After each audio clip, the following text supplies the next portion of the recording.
Hi guys, TIA Marketplace, Rita Mavunda here, back at it again.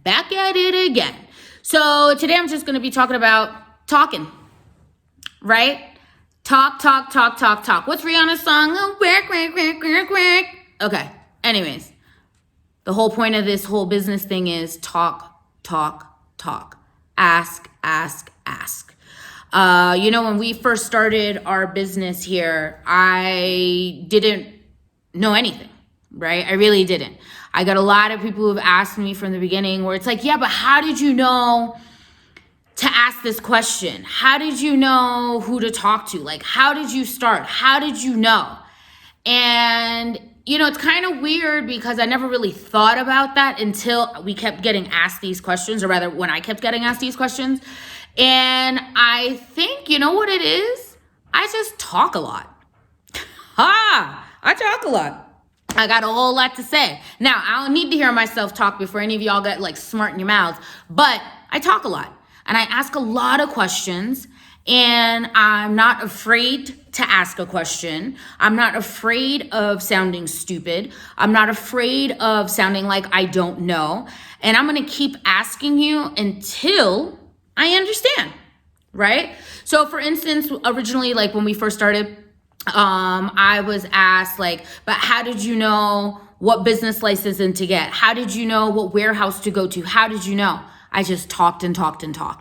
I would ask around, for instance, in my family, I would always ask kind of, what do you guys do?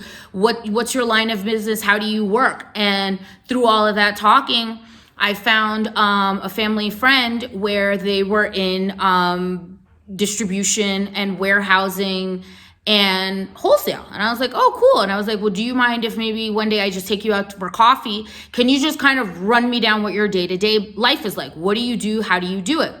So I went out with him and I took him out for coffee, and he literally broke it down. This is what warehouses look like. This is where you need to be talking to. Do you need a bonded warehouse or a non-bonded warehouse?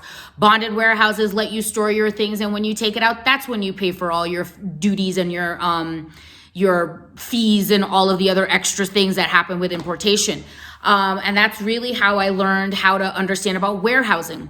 When I was learning how to import, I had no idea how to import. I just knew that if this homeboy over here can import something and he ain't even been to school, then if I've been to school, then reasonably I should be able to do it, right? Now, maybe that's not a fair conclusion, but that's what I did for myself. So for my importing, I literally went and I looked up importers. And I literally called them over and over until somebody paid me attention. And then I just did the same exact thing. It's like, if you don't mind, can I just come out to where your offices are, sit with me for just 40 minutes and just give me a rundown. So I had gone to see the owners for Port Cross, and she was a great lady, fantastic. And I just really liked her attitude. She was about her business. She was not about all this tell me how you are, blah, blah, blah. No, Rita, I got 45 minutes for you. Let's go. Get your paper out. This is the whole process. This is it. These are the requirements from your supplier. These are your requirements from your shippers. These are your requirements so you can clear your goods through custom. These are the paperworks that you are going to need to clear your products through custom. Once your products have landed here, these are the stickers that your products are going to require. These are the people that you're going to have to go and talk to. That 45 minutes that I did with this young lady, boom. Done. Ran it in. And then because like I said, y'all already know, I ask a lot of questions. Anything that I didn't understand, I was like, ask this for me, tell me. Now, because I know she is super important, because I know all the stuff that she did, I did ask her while I was there. I asked her, let me just go ahead and process all of this information. Let me go ahead and just start. And then if I have any questions, can I just condense it all down very quickly and ask you what I need to do? And she was like, that's fine, but Rita, I'm busy. So, when you're talking to all these people, just really have to make sure and take care of other people's time, right? Especially people who are really in these different various industries that you really want to be in. and you know that they're already hard to get to, right? Especially if you have the ability to speak to directors and to speak to owners, not that first line of, your gatekeepers, not those frontline secretaries and those managers where it's like, yeah, they'll call you and it's like, you ain't never gonna hear from these people, right? But if you have the access to speak to owners, directors, guys who are really on a higher level management, talk to them, but do not just walk over there just, oh, I don't know, like, just tell me. It's like, no. Really understand what you're asking these people, because this information and knowledge is power. That's why we do these videos. However, don't just come up and be like, okay, what do I do? Nah, man, you better have an idea of like, where are you trying to get it from? Who are you trying to talk to? What do you want it to look like? Have a really kind of an idea of what you're saying. Also, really talk to like strangers, right? Like, I love good stranger conversations, meaning, maybe you're at a bar, maybe you're at a restaurant, maybe you're just, having brunch by yourself, and maybe there's somebody next to you and they're there and it's just like, yeah, whatever, let's just talk. I remember once I was in Miami and a girlfriend of mine had invited me out to a mezcal bar that was going out of business. So she was like, oh, they're doing like this great happy hour. Let's just go out there. Bet, say less. So we get out there. I get out there first. And the bar is beautiful. The setup is just fantastic. The service is great. And so I was just like at the bar and I got a drink and I was just chilling. And then this like low key kind of guy, he looked like he'd been hitting it a little bit all day, and he was wearing like a button down, just like a baseball cap or whatever. So we just started talking. Come to find out, he was the owner of the bar.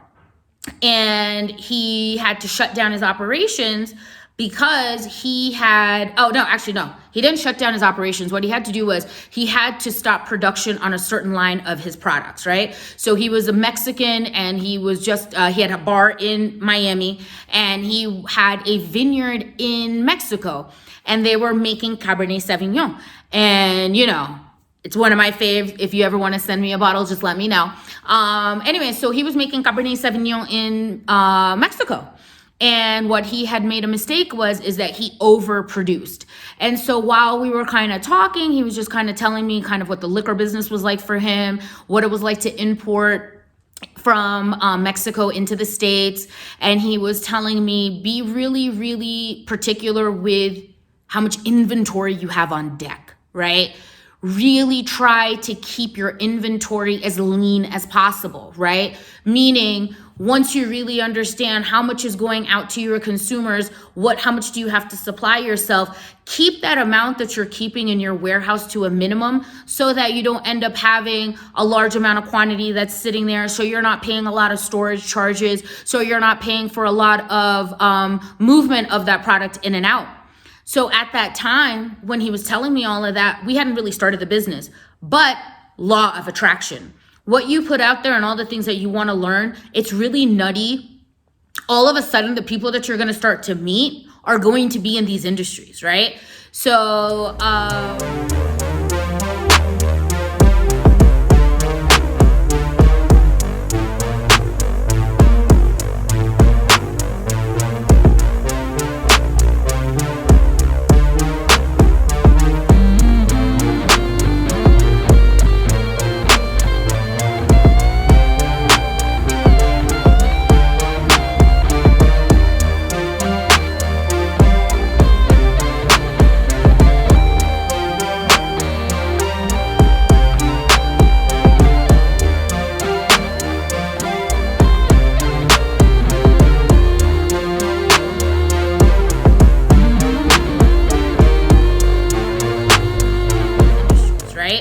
So even though at that time we had not started the business, that stranger conversation I had had with this gentleman really sunk in my head, so that when we moved here to Kenya and we really started the business, it's always been a thing that I've had in my mind.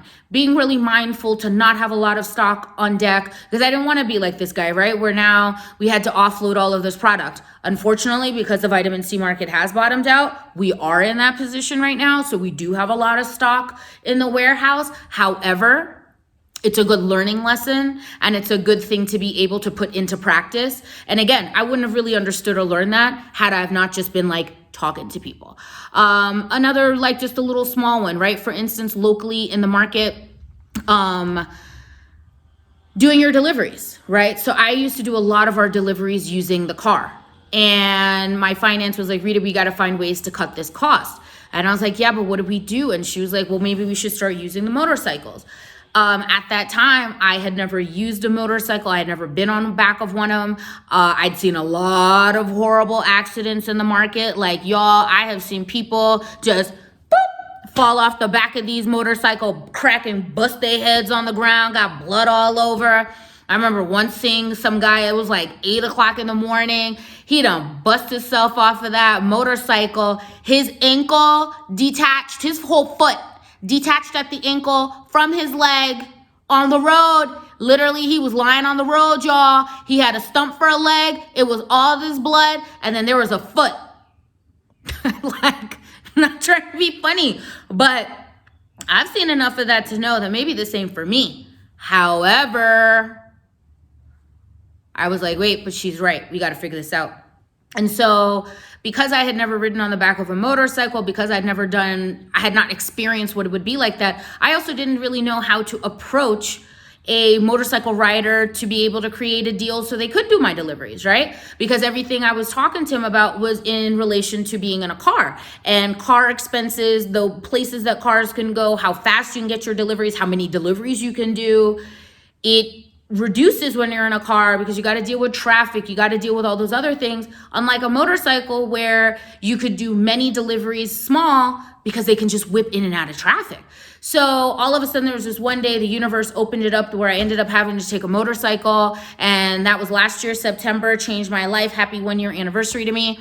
I love the back of the motorcycles. It makes all the world of the difference. And now because I have experience doing that, I now know how to approach a rider so that they can be our delivery guys.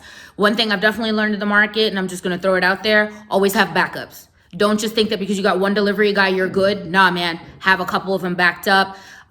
There's a couple of things you just want to make sure you have them lined up, because in case your first guy can't come, you've got your second one. Why? Because deliveries have to get made. Your customers have to be satisfied, and you've got to get it to them. And then I think my last one, just again, as a means to let you guys understand that I really do practice what I preach. I had gone out here when I was here in Kenya to a expat kind of a get together. And, you know, you just meet like a lot of different expats like yourself, like myself, who are over here trying to do different things. And, you know, a little bit of liquor, a little bit of wine gets that, you know, conversation flowing, and people are just more open to talking. And I remember I was talking to one of the guys who was there, and, you know, it was kind of weird because he was like kind of my doppelganger, right? Like, he was also a lawyer in the States who had moved to Kenya. He was also doing importation here in Kenya. He was also dealing with certain things that we were also dealing with. So in this conversation, I was telling him how my last import got really held up at customs. And these guys will just, ooh, they gonna play with you. Ooh, they gonna play with you, right? Because you get a few free days at port while they clear your paperwork. And then once your free days are over, you gotta pay for every single day your products are sitting at port, or every single day that your products are sitting if you've bought it in by air. Every day, y'all, every day. So my last import, y'all, that thing sat there for 2 weeks. Every day. And the thing is, you know, you have everything budgeted out. And at that time, I didn't even have that budgeted in, because I was like, well, yeah, duh, they'll clear it in 4 days. What's the problem? I learned my lesson. Anyhow, and so I was like telling him about it, and he's like, oh, I never had that problem. I was like, what you mean you ain't never had that problem? This is Kenya. And he said, I have never had a shipment sit at port longer than what's required. I was like, what are you doing? He was like, call the embassies. I was like, what are you talking about? And he put me on. He was like, look, any country that you're dealing with to get your products from, because we're in Kenya and because Kenya just generally has a lot of the international bodies here. So like, right, IMF, UN, World Bank, all of these like big international NGOs are all here. And then all the embassies are here, right? So it's kind of like cool. It's kind of like how, you know, when you're in like Washington, D.C. and you can go down Embassy Row and it's just all the embassies. So there's certain pockets of the city here where all the embassies are. And what is amazing is that almost all these embassies have their trade department. And their trade department is exactly that, to help you trade. What? Changed my life, y'all. really helped to mitigate my PTSD. So now any country that I deal with a supplier in, I first call their embassy, speak to their trade achetés, and I verify, are these real companies? Do they have the means to produce? Do they have the means to ship? Do they ship quality, or do they sell you one thing and then send you another thing? If there's ever a problem with communication with this supplier, these trade guys can jump in, right? Let's say you got a problem at port and it's sitting there and you don't know what to do. Call them. Yo, changed my life. So now even for us, any products we import from the US, I'm going through the trade department. We talk to them, we call them, and it's like, this is what we have. And it's like, they'll give you the whole protocol. If you're bringing in a product, let us know who you're doing it, bring it all in. And it really makes your life so much easier, y'all. Like, oh my God. It's very exciting because, again, the more you can mitigate those things that are out of your control, the better, right? Less money that you're gonna have to keep dishing out to clear it. And so it just really makes your life a lot easier. So all of that to say, what was the point of this whole video right now? Just talk, y'all. Just talk. Just talk, right? Ask questions. You might get people who get annoyed. So what? So what? Be annoyed, right? You might get a couple of people who say, I ain't calling you back. I don't want to deal with this. Fine, don't call me back. You're going to get a lot of those people who are going to be like, I'm going to keep and hoard all this information to myself. Keep it, fine, right? Because just because we're giving you information, not everybody can do what we do. You might want to do it. You might think about it, but you ain't doing it, right? And the whole point is that information and knowledge is power. Like, what does it hurt you to tell me what the process is? I'm not asking you to come over here and come do all of it for me, right? I'm just trying to understand, like, kind of what is it that you did? How did you do it? How did it work? And that's it. So all of that to let y'all know, y'all, remember, energy brings energy. Like brings like. What you put out into the universe, you're going to attract it back to you. Once we moved into this importation, private label, manufacturing, alcohol, and new pharma products and all of that, it's amazing the different types of people that I now meet, strangers and non-strangers, people you're introduced to, who are in all of these sectors, right? When I was a lawyer, I only met lawyers, right? That's it. Now, I rarely meet a lawyer. It's really weird. I rarely meet them, right? Now it's like you meet those different people who are in your industry, right? If you're moving to build things and all of that, they start coming to you. So all of that to say, y'all, just talk. Just talk. Don't be afraid of sounding dumb. Don't be afraid of sounding like you don't know what you're talking about.